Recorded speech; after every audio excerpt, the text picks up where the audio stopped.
தமிழ்நாட்டை தலைகுனிய விடமாட்டேன்னு எதுக்கு சொல்றீங்க? பாஜக எப்படியெல்லாம் தமிழ்நாட்டை குறி வச்சிருக்காங்கன்னு முப்பெரும் விழாவில் பேசும்போதே சொல்லியிருந்தேன். அவங்களால நேராக நுழைய முடியலன்னு அதிமுக கூட சேர்ந்துக்கிட்டு என்னென்ன பண்ணுறாங்கன்னு எடுத்து சொல்லியிருந்தேன். தொகுதி மறுவரையறை, நீட், எஸ்ஐஆர், கல்வி நிதி மறுப்பு, இந்தி திணிப்பு, கீழடி அறிக்கையை மறைக்கிறதுன்னு இந்த லிஸ்ட்டு பெருசாக இருக்குது. அதையெல்லாம் பொதுமக்கள்கிட்ட எடுத்து சொல்லி கடுமையாக எதிர்க்கிறதுனால தான் திமுகவை டார்கெட் பண்ணுறாங்க.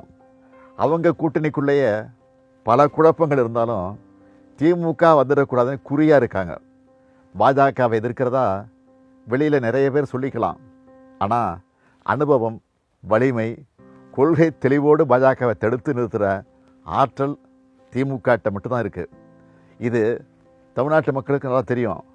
அதனால தான் திமுக ஆட்சி நீடித்தாதான் தமிழ்நாடு இதே போல் தொடர்ந்து தலை நிமிர்ந்து நடக்க முடியும்னு தெளிவாக இருக்காங்க. ஓரணியில் தமிழ்நாடு பரப்புரை முன்னெடுப்பில் 1 கோடிக்கும் அதிகமான குடும்பங்கள் இணைஞ்சிருக்காங்க. இவங்க எல்லோரும் சேர்ந்து தமிழ்நாட்டை தலைவலியை விடமாட்டோன்னு உறுதிமொழி எடுத்திருக்கிறோம். தமிழ்நாட்டு மக்கள் எல்லோருடைய மனசுலையும் இருக்கிற உணர்வைத்தான் முப்பெரும் விழாவிலையும் வெளிப்படுத்தியிருக்கிறோம். உங்கள் ஆட்சியில் நிறைய புது புது திட்டங்கள் செயல்படுத்துறீங்க. இதுக்கான வரவேற்பு எப்படி இருக்கு?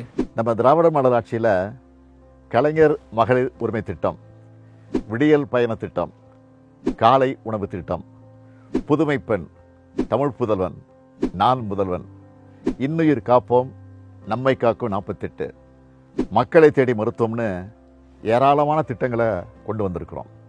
இதில் பல திட்டங்களை மற்ற மாநிலங்கள்லேயும் பின்பற்ற தொடங்கியிருக்கிறாங்க. இதோட தொடர்ச்சியாக தான் உங்களுடன் ஸ்டாலின், நலம் காக்கும் ஸ்டாலின், தாய் மாணவர் திட்டம், அன்பு கரங்கள் போன்ற திட்டங்களை தொடங்கியிருக்கிறோம். இந்த திட்டங்களை பற்றி நான் சொல்கிறத விட பொதுமக்கள் என்ன சொல்கிறாங்கன்னு நான் பார்த்த சில பேட்டிகளை இப்போ ப்ளே பண்ணுறேன். நான் அரசியல் பாகுபாடெல்லாம் எதுவும் பார்க்கல. இப்போ நிறைய திட்டங்கள்லாம் நான் பேப்பரில் பார்க்குறேன். DMK is improving lot. ஐயா அந்த சொன்னதை எனக்கு அழ வந்துச்சு. நான் நல்லனா கூட ஐயா படிக்க வச்சுட்டாரு. சந்தோஷம். நான் இருக்கேன் அப்படி சொல்லி சொன்னாங்க. நல்ல ஃப்ரெண்டாகவும் நல்ல பெற்றோராகவும் நான் இருக்கேன்னு சொன்னாங்க. அம்மா வீட்டில் கொடுக்கறதுக்கு கூட யோசனை பண்ணுவாங்க. இந்த மாதம் இல்லாமல் அடுத்த மாதம் பார்க்குறோம்மா அப்படின்னுவாங்க. ஆனா நம்ம தமிழ்நாட்டு முதல்வர் ஐயா இது நல்ல ஒரு திட்டத்தை கொண்டு வந்திருக்கிறாரு. இது மாசம் இந்த 1000 ரூபாய் ரொம்ப பயனுள்ளதா இருக்குது. ஏதோ ஒரு மாற்றுத்திறனாளி ஒரு கிராமத்துல ஒரு 20 பேர் 10 பேர் இருக்கும்போது அங்க ஒரு மாற்றுத்திறனாளியை கண்டிப்பா தேர்ந்தெடுக்கணும். அப்ப அந்த கிராமத்துல இருக்கிற ஒட்டுமொத்த 20 மாற்றுத்திறனாளிகளையும் அந்த கிராமத்துல இருக்கிறவங்க அதுக்கான ஒரு மரியாதையை அங்கீகாரம் கொடுப்பாங்க. என்னோட பிள்ளைக்கும் காலேஜ் படிக்கிற அவனுக்கு ஒரு 1000 ரூபாய் கொடுக்குறாரு. எங்க போனாலும் ஃப்ரீயா பஸ்ல போறோம். எங்களுக்கு எல்லாமே பயனுள்ளதா இருக்குது. வீடு தேடி வந்து வயசானவங்க தேடி கொடுக்கறது ஒரு சந்தோஷம் தான். 10 ரூபாய் கொடுக்க முடியாத நிலைமையெல்லாம் இருந்தாங்க. இப்ப அந்த பஸ்ல ஏறி போறாங்கன்னா எவ்வளவு பெரிய விஷயம். நல்லா பண்ணிருக்காங்க. அக்காவும் புதுமை பெண் திட்டத்துல 1000 ரூபாய் வாங்குறாங்க. இப்ப எனக்கும் வருது. ஒரு ஏழையோட ஆண்டு வருமானமே வருஷத்துக்கு 82,000 தான். அதுல பாதி 36,000 3 பேருக்கு. அதுலயே பாதி வருமானம் போகுது. அதுலயே எங்களுக்கு பாதி கஷ்டம் போயிடுச்சு. அவ்வளவுதான் சொல்ல முடியும். உரிமை தொகை 1000 ரூபாய் கொடுக்கறது எல்லாருக்கும் அண்ணன் கொடுக்குற மாதிரி அவரு நம்மளுக்கு கொடுக்குறாரு. ஒரு அப்பா அம்மா எங்களுக்கு உதவி பண்ண போல இருக்கு. எங்க குடும்ப சூழ்நிலைக்கு என் பையன் படிப்பு செலவுக்கு யூஸ் பண்ணும். நான் முதல்வன் திட்டத்தின் கீழே ப்ராஜெக்ட் மூலமா மட்டும்தான் எனக்கு வேலை கிடைச்சது. இன்னொரு காப்பீடு திட்டத்தில் என்ன சொன்னாங்க, இந்த மாதிரி 48 ஹவர்ஸ்ல ஆகிறதுக்கு ஒரு 1 lakh rupees வரைக்கும் கவர்மெண்ட் தருவாங்க. ஸோ இது ஒரு கிரேட் ஸ்கீம்.